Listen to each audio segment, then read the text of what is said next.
Handa na si dating Philippine National Police o PNP Chief General Nicolas Torre III na arestuhin si Senator Ronald Bato de la Rosa sakaling makatanggap na umano siya ng formal na utos mula sa isang otorisadong opisyal o kung manggagaling umano mismo sa International Criminal Court o ICC ang mandato. Bukod umano kay dating Pangulong Rodrigo Duterte, tila may panibagong opisyal na naman ang makukulong at magpapasko sa dahig at maghihimas ng rehas. Narito ang buong detalye. Panuurin, pakinggang mabuti at kayo na ang bahalang umusga. Ngunit bago tayo magpatuloy, huwag kalimutang i-like, share, subscribe, and click the notification bell for more updates and for more upcoming videos. Maraming salamat! You made a lot of headlines for saying that you already have a copy of the ICC arrest warrant. Yes. But when we asked Yes. the DOJ and the DFA, wala pa naman daw silang kopya and they don't know where you got yours. It's a complication with the ICC. Oh. But I will stand by my word that there's a warrant. It will arrive officially very soon. I still have my copy, but it cannot be used because it has to be an official transmission. How? Yeah, exactly. That's what they're waiting on, the official copy. Yes. How did you get a hold of your copy so early, sir? I mean, Well, because I cannot burn my source. they just changed the rules, right? They changed the rules to make arrest warrants secret. Secret. Yeah. Exactly. It's a secret document. It says in the document that it's a secret. Well, let me put it this way, sir. I thought that the government had no desire That's to the have way the anything to do with the works. ICC. That's the way that the ICC works. They don't actually mirror our own judicial system. Yeah, exactly. But we have laws that coincide with each other that gives us respect for them, which is international humanitarian law. Yes, Yeah. sir. But yeah, I understand, sir, that even from before, government has refused to have anything to do with the ICC on an official basis. That's only President Duterte, but not all the governments of the Philippines. So is it fair to say that we are now cooperating with the ICC? Well, we're doing witness protection for them. If that's when I was DOJ Secretary, we laid down the line that we will help them with the witnesses that they want to protect in the Philippines. In connection with the war. In connection with the war and the case in the ICC. Okay. So, isang pahabol na lang, Ombudsman. May balita kasi na there will be another senator who might be covered by an arrest warrant. May balita din ba kayong ganon? Another senator to be covered by another arrest warrant? Wala pa. Another, second. Wala pa ako alam. Kung sa ICC galing, wala pa. Wala ka pang early Kung sa copy. ICC. Wala pa akong early copy. Early copy. Pero sure ako kay Bato, sure ako ron. Pero sir, okay. sir, sorry, a bit of a technicality lang. Kasi I remember kay dating Pangulong Duterte, we went through Interpol, not through the ICC but through Interpol. So what's going to trigger any action on the part of government this time with Senator Bato? Are we waiting for The transmission of the warrant. Sir? Transmission of the warrant. Transmission. Yes, sir. Because in 9851, does not mention Interpol. We can do what has to be done with respect to the warrant issued by the International Tribunal. When you say we will do what has to be done, really the only option there is surrender, because as we keep Of pointing course, out, it of cannot be course. extradition because Yes. ICC is a judicial body, not a country. So the Exactly. only option there is surrender, correct? Yes, yes. Okay, so in short, we will surrender him. Well, if that's the position of the executive department, I wouldn't disagree with them.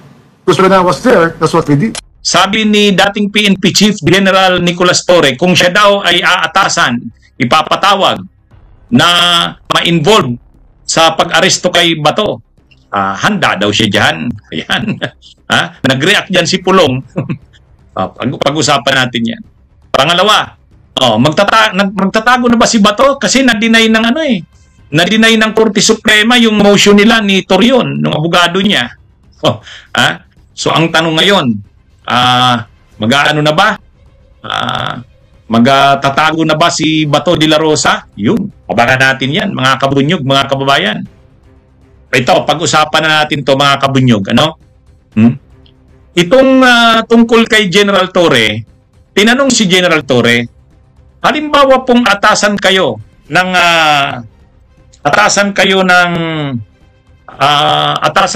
PNP, kasi sa totoo si General Nicolas Torre hindi pa naman retire, floating siya nasa holding unit siya. Ibig sabihin ang kanyang ranggo, 4-star general pa rin naman eh. Hindi naman pwedeng alisin sa kanya yon. Siya pa rin ang pinakamataas na ranggo. 4-star general siya. Kaya lang, sa ngayon, wala pang assignment sa kanya kung saan siya. Nasa holding unit siya, parang floating.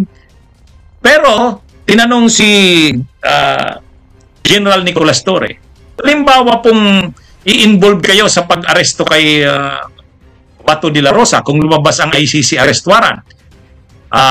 Okay po ba kayo? Ang sabi ni General Nicolas Torre, handa siya. Kung talagang yun ang ibigay sa kanyang trabaho, gagampanan niya ito. Ano man daw na ibigay sa kanyang trabaho, handa siyang gampanan. Yun ang sabi ni General Nicolas Torre. Kaya sabi niya, walang problema sa akin yan. Ako naman, kung ano yung ibigay sa aking trabaho, handa akong gampanan. O syempre, ano na naman, nagalit na naman ang mga DDS sa sinabing ito ni General Nicolas Torre.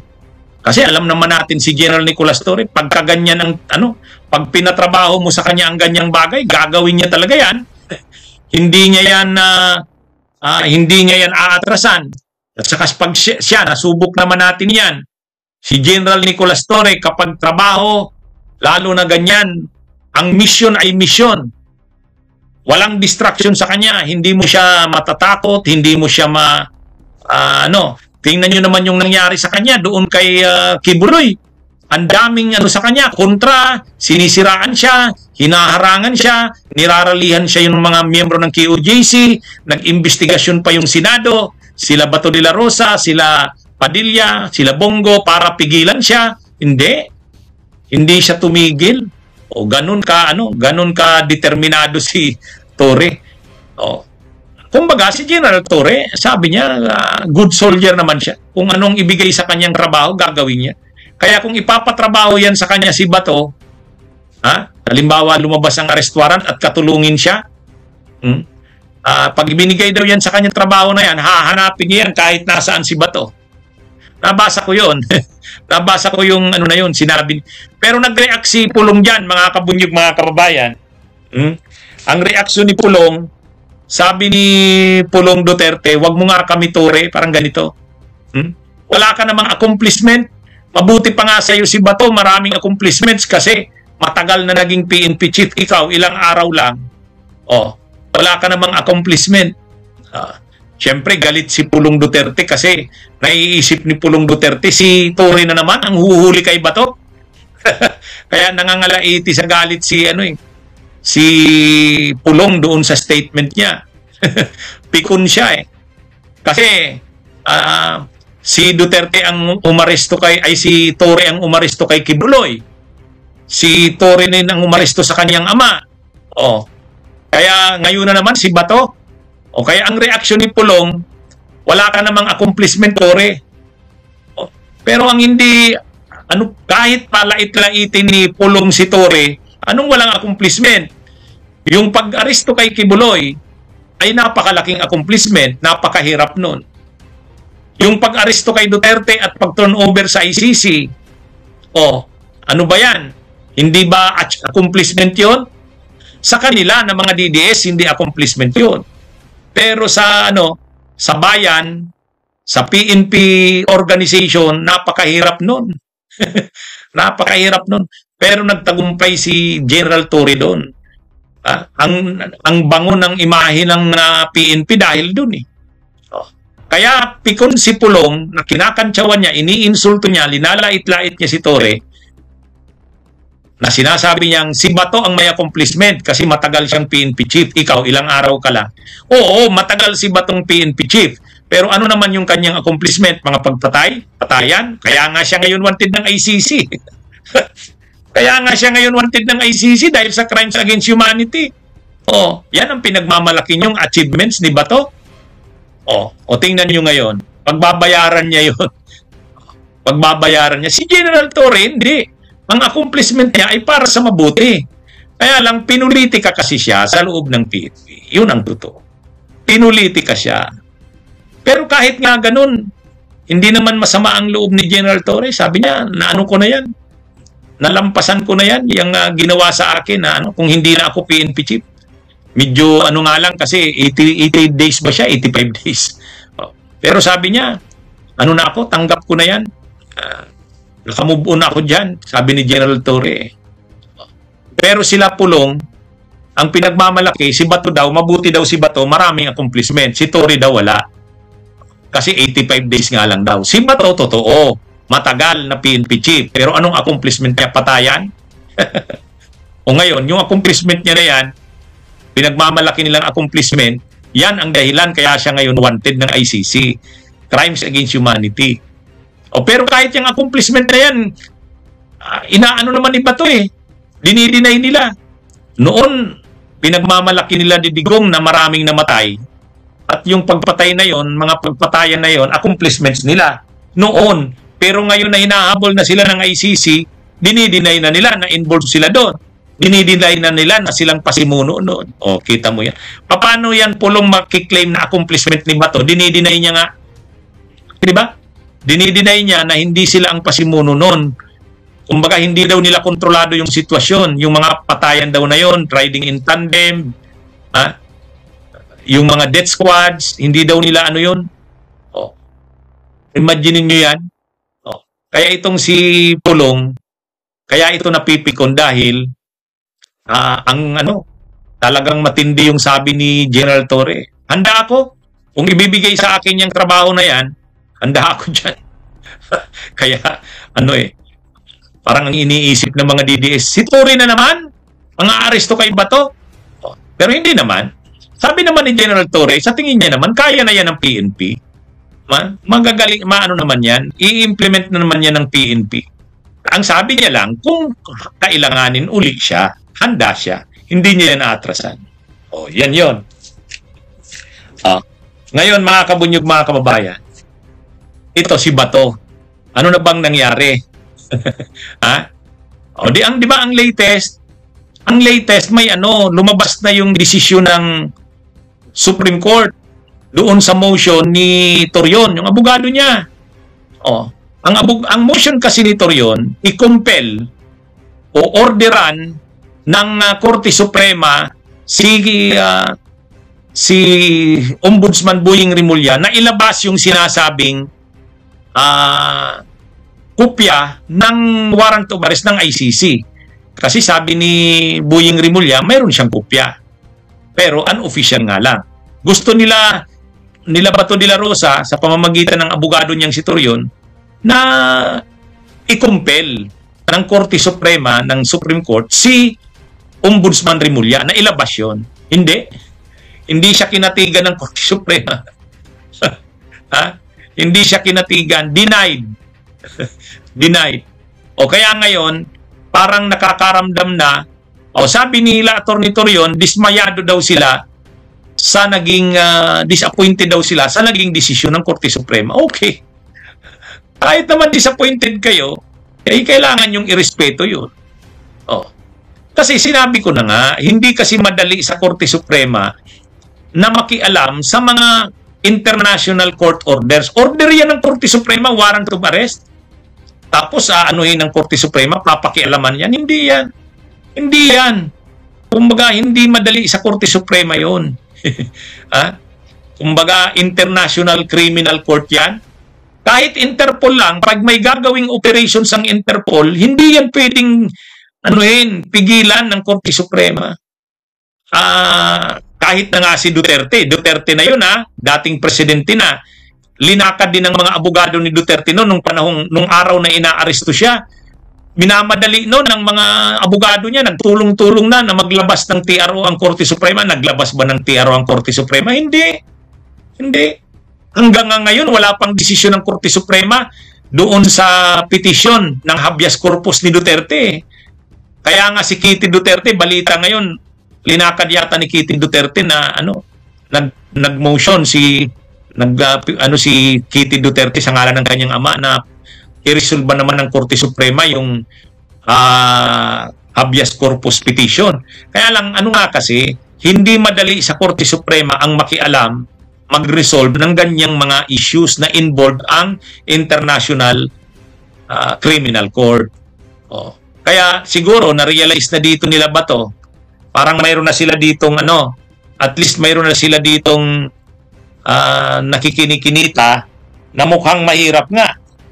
Mukhang mahirap na mangyari na kapag lumabas nga yung totoong arrest warrant, malamang hindi maglalabas ng TRO, hindi pipigilan ng Korte Suprema. Mukhang nararamdaman nila ba ito yan? Kaya ang isang opsyon ngayon, magtago si Bato. Ngayon, tinanong ngayon si Israeli Tutor yun. Magtatago kaya si Bato de la Rosa o yung sinasabi nga kaya siya sa ibang bansa? Lalo sa China, sabi ni Israeli Tutor yun, you can see his record as an excellent public officer. I don't think iiwan niya ang Pilipinas. Ay sa tingin mo. Pero mas ang dito, si Bato, kabaliktaran nung sinasabi niyang hindi siya natatakot at handa niyang harapin, ang totoo, takot na siya at hindi niya na hinaharap. Hindi na nga siya umaattend sa sesyon ng Senado eh. Di ba? Hindi na umaattend sa sesyon ng Senado si Bato. Nakailan bang kailan nag-resume yung session? November 11, November 11, 12, 13, 14, walang Bato. O ngayon na naman. Nandun, may yung kay Enrile, dinala doon sa Senado. Nakita ba si Bato doon? Wala. Ang sinasabi ni Atty. Israeli Tutor yun, hindi naman nagtatago si Bato. Hindi lang daw makita kung nasaan. O di anong ibig sabihin? Pag hindi ka makita kung nasaan at ayaw mo magpakita yun, di ba nagtatago yun? Ito talagang si Israeli Tutor yun. Hindi daw nagtatago si Bato. Pero hindi nagpapakita. Ilang araw na, nung pagbalik ng session ng Senado, November 11, 12, 13, tapos yung Senate Blue Ribbon, November 14, walang Bato. Ngayon, wala na namang Bato.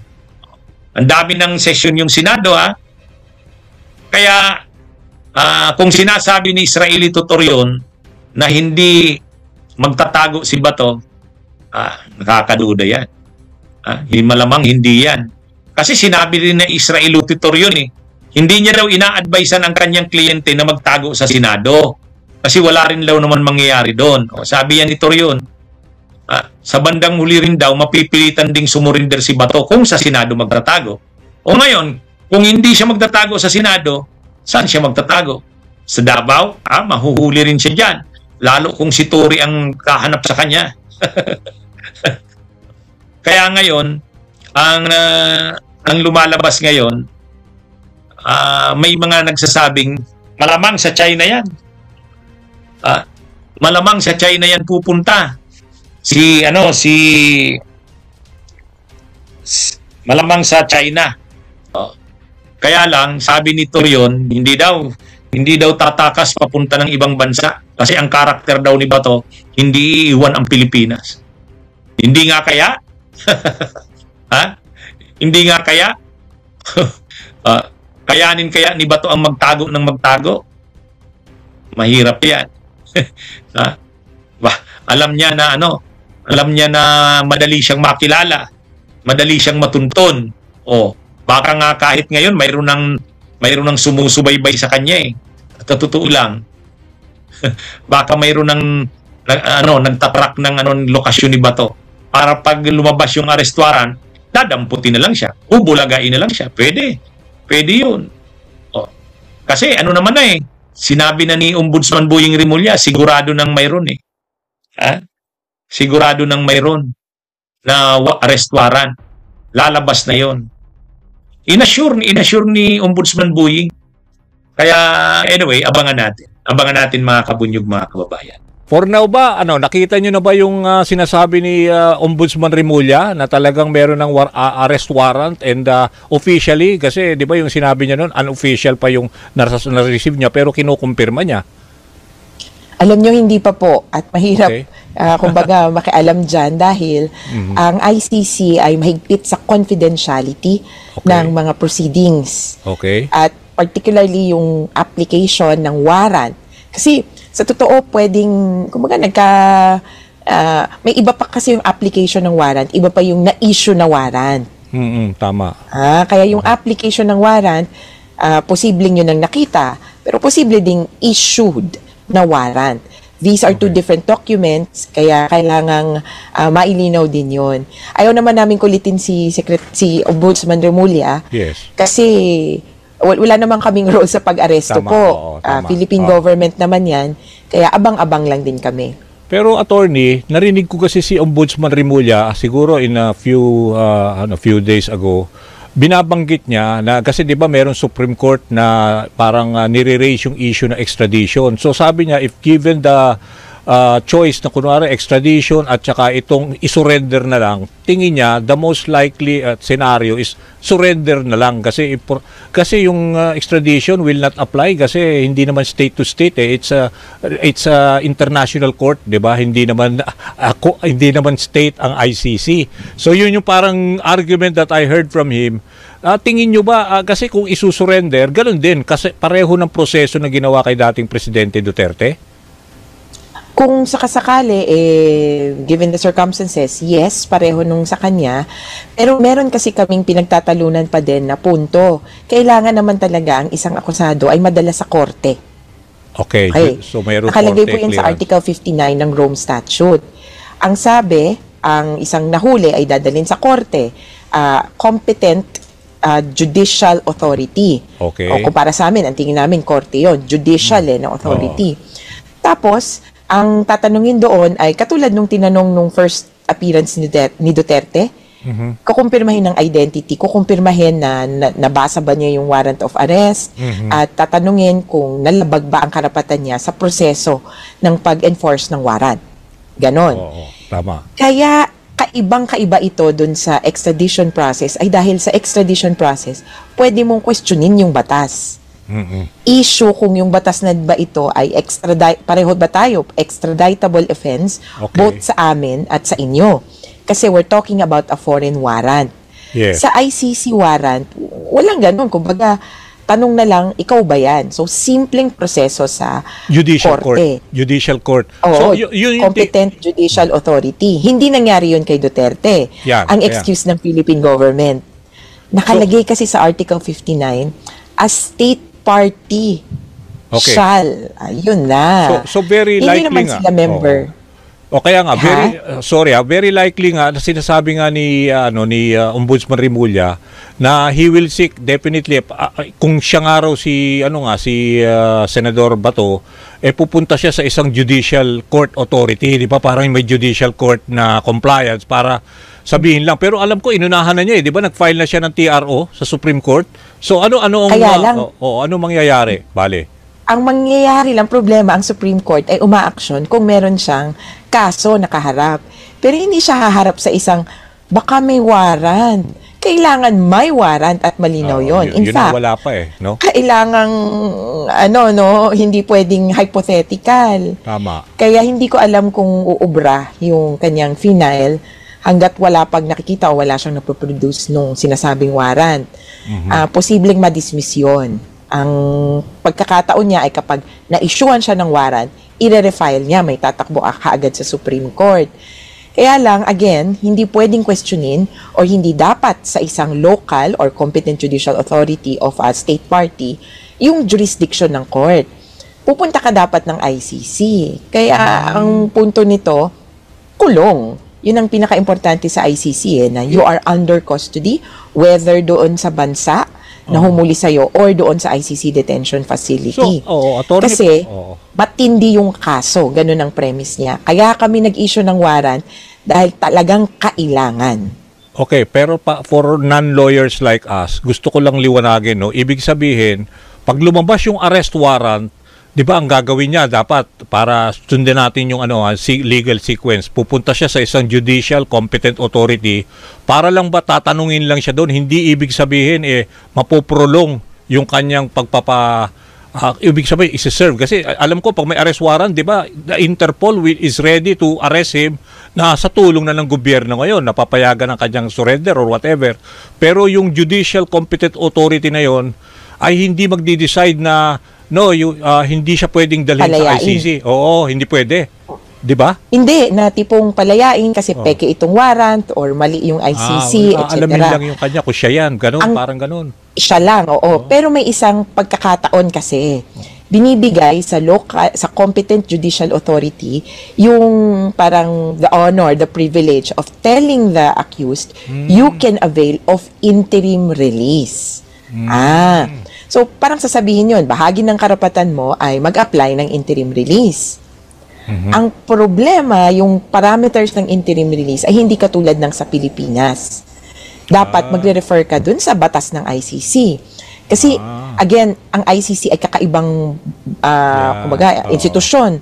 Dun siya sa mga pinakamalalang mga kaso para sa mga pinakamatitinding kaso. Tapos dun sa pinaka-responsable. Kaya, yung interim release na yan ay hindi sa katulad ng bail. So parang malabo. Sa atin kasi, pag bail, syempre, pag mayaman, VIP treatment. Kumbaga, sige, house arrest, hospital arrest, ganun kaagad, no? Naiisip natin, kayang magbayad ng malaking bail. Dun sa ICC, hindi. Kaya, importante para sa kanila na may finding na itong taong to ay dapat under detention to hold for, kumbaga, crimes against humanity and so forth. Is there any reason not to hold him in detention? Kaya, kumbaga, kung may competent judicial authority na mag-aalok sa kanya nun, ang titingnan niyang batas ay yung Rome Statute, hindi yung local rules. Kaya, kumbaga, mangingi talaga siya ng advice mula pa rin sa ICC. Bilang panghuli, the way I understood it, parang dahil sa seriousness ng crime against humanity, it applies yung ICC rules na parang hindi yan pwedeng i-bail or hindi mo pwedeng i-avail yung interim release. So talagang ang end result, ang end game, kulong talaga. Diba? Tama ba, attorney, ang pagkakaintindi? Oo. Kasi sa totoo pwedeng mag-issue yung ang ICC ng dalawang klase. Summons, yung parang sabi natin, subpoena. Or warrant of arrest. Kapag warrant ang in-issue sa iyo, ibig sabihin, may kailangan kang idetene. Ibig sabihin, tingin nila, hindi ka voluntarily magko-cooperate. Kaya, titimplahin nila yung mga action mo, lalo na yung nagtatabing ka ba, nagtatago ka ba, nagsusuot ka ba ng mga wig, ganyan. Kung tatakas ka ba o voluntarily magsusurrender sa court. So, magpa-factor in yon, kaya sa minimum, kapag may finding na ikaw ay dapat ikulong, sana respetuhin kung sino mang competent judicial authority or kung ako nga yung Pilipinas, same. Dalhin nyo na lang sa ICC pagkahuli. Attorney, mukhang uphill legal climb ang gagawin dito ni Senator Bato if ever na ma-serve na nga yung warrant of arrest from ICC. Pero maraming salamat sa legal insights nyo ulit. Thank you very much, Attorney. Meron na namang hinihirit itong defense lawyers, di ba, na gusto na naman na kinu-question na naman yung jurisdiction. Somehow gusto naman daw nila na tapusin na raw ito. Kaya may, motion for reconsideration para yung November 14 para doon sa issue ng jurisdiction. So, ano ho ba ang update tungkol dito, Attorney? Opo, essentially ito yung pagkakataon nila na i-apela. At kumbaga, ito na yung Supreme Court question. Siyempre, kahit ano namang decision until final, until mapagpasyahan, hanggang apela, hindi pa magiging, kumbaga, permanente. Ito yung pagkakataon ng depensa para iharap sa panibagong set of judges. So, dito 5 ang judges na kaharap nila patungkol sa jurisdiction issue. Siyempre, medyo similar din yung arguments. Kung ano po yung niraise nila before, yun din naman halos. Pero kung baga sa atin, nakailang beses na itong i-raise, di sana naman matapos na once and for all. May jurisdiction ng ICC sa Pilipinas. Pero once itong huli, na kung saan nag-apila sila, once na magkaroon ng desisyon, let's say sinabi with finality na talagang wala na, ibig sabihin ICC talaga may jurisdiction. Tapos na yon, ibig sabihin tuloy-tuloy na at kung merong assessment na doon sa medical condition niya, tuloy na yung confirmation of proceedings, tama ba? Abay dapat, kumbaga this is it.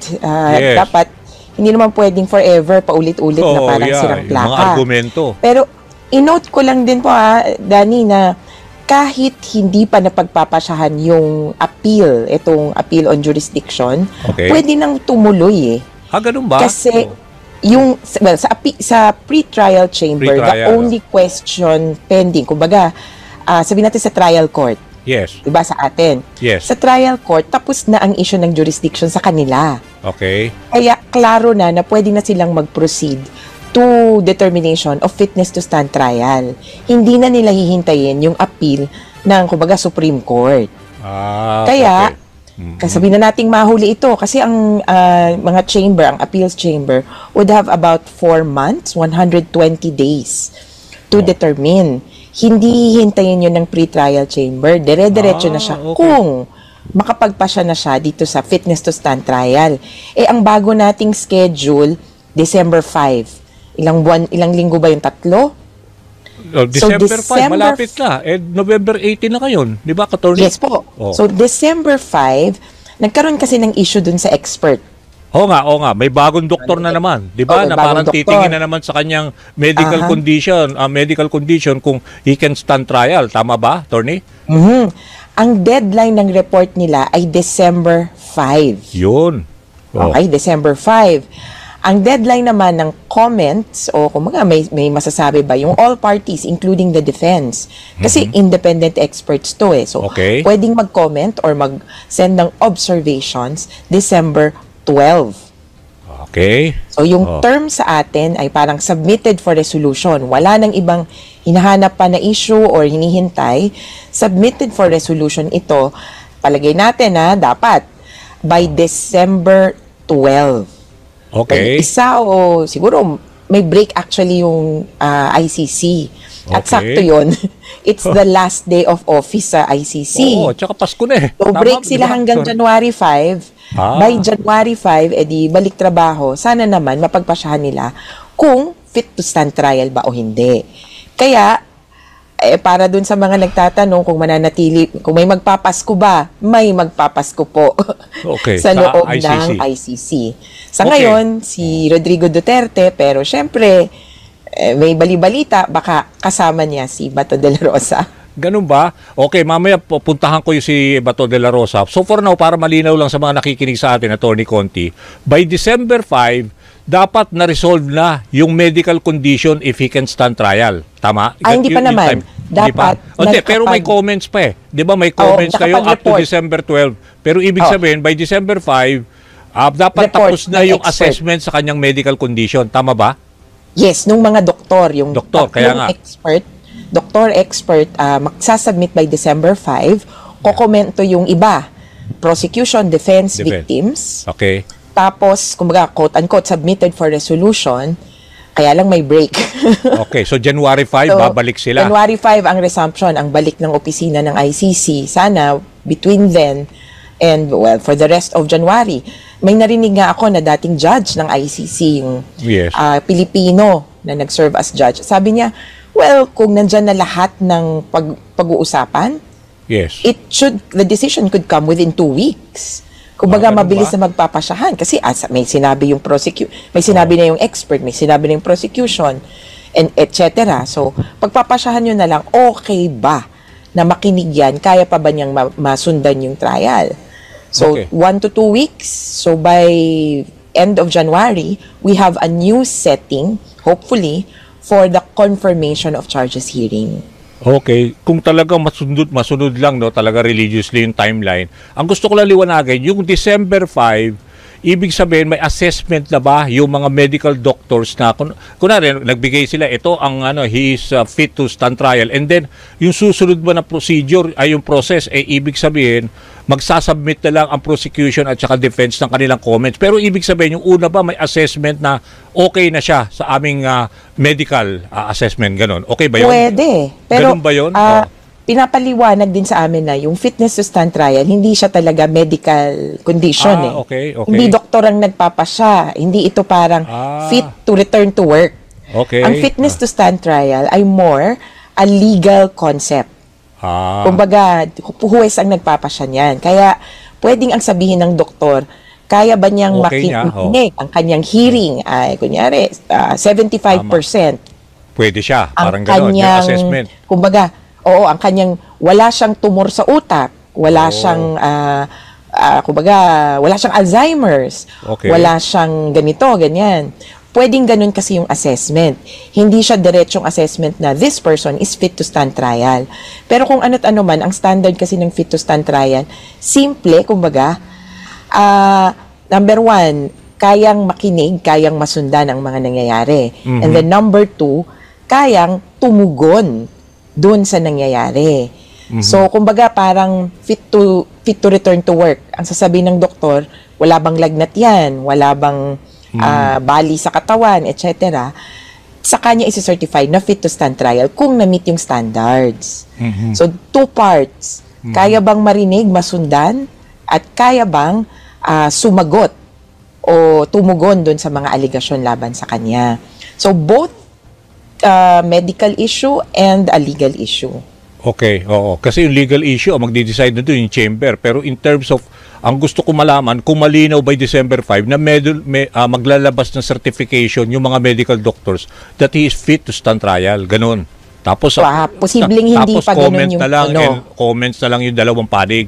Di ba? Ganon. Posible pong yung expert's opinion ay lumabas na, more of, December 5. kumbaga, diagnostics. Yun, oo. Okay. Kasi yung expertise nila, palagay ko yung isa, kaya niyang sabihin ng outright. Yes. Kasi yung isa will be a geriatric neurologist. Okay. So talagang ang specialization niya sa pag-iisip ng mga matatanda. Kaya yun yung in a better place, kumbaga in the best place to decide. Yung iba kasi, hindi naman sa pero neuropsychologist lang, parang gano'n. Kumbaga, baka ma-factor in din kasi yung kanyang edad. Kinumpleto yan ng ICC. May behavioral neurologist, may psychiatrist, doctors, may geriatric and forensic psychologist. Okay. If on the event lang, just in case lang, kunwari December 5, medyo sabihin ng yung mga doctors, yung lahat yan, mga sinasabi niyo espesyalista, we need more time to further assess yung kanyang medical condition. Pwede ba yun? Posible ba yun? Kasi di ba we're rushing doon sa timeline. Kung hindi ma-reach yung December 5, pwede bang i-extend yung medical assessment? Dapat hindi. Kasi bago nung deadline, kailangan manghingi na sila ng panahon. Sa totoo lang, kaya medyo maikli yung oras. May isang buwan actually may isang buwan na binigay sa kanila. Tapos nag-extend pa dun sa iba dahil nagdagdag ng doktor. Nag-delay, ba? So yung nauna nang na-appoint, nakita na nila yung papeles. Kaya 1 month lang halos kasi meron na silang report na uusisain. Si Duterte may CT scan, may MRI test results na nagawa na nung August, nung June. Kaya ang iniisip ng court, konti na lang, ano pa bang kailangan nyo? Kaya, kumbaga, dagdag na lang kung sakasakali na diagnostics ang gagawin nila. Yung deadline na December, nung November pa na set. So, kaya ang assumption, sa pagitan na ngayon, actually in 2 weeks, ganyan, sabihin nila na, teka, kulang pa yung oras, kailangan sabihin na nila yon before nung December 5. Pero at the rate we are going, para yung timeline, it's very sure na talagang merong magpapasko sa ICC facility, former President Duterte. Opo, kasi wala, imposibleng makaano siya dahil pag susundan nga natin December 12 yung pa yung deadline ng comments ninyo tapos most likely magbe-break sila January January 12 5 babalik pa lang sila, so definitely yung timeline na yun nagpasko na siya doon. Yun na nga, kaya siguro talagang mag-a-adjust na lang. Ang ano nga namin, sino ba naman kasing nag-request nito? Sila din naman. At naging masinsin ang kanyang abogado dun sa pagka-qualify ng experts. Sila ang nagpa-disqualify ng dalawa. Tsaka yung jurisdiction. Na-appoint. Diba? Parang inapila pa nila sa Supreme Court. Diba? Kaya, kumbaga, timplahan lang. You want this remedy, pero at the same time, it delays the process. Which is why, siguro, napaghandaan na nila itong pagpapasko doon sa The Hague. Kaya, ang tanong na lang kung siya lang mag-isa o may kasama.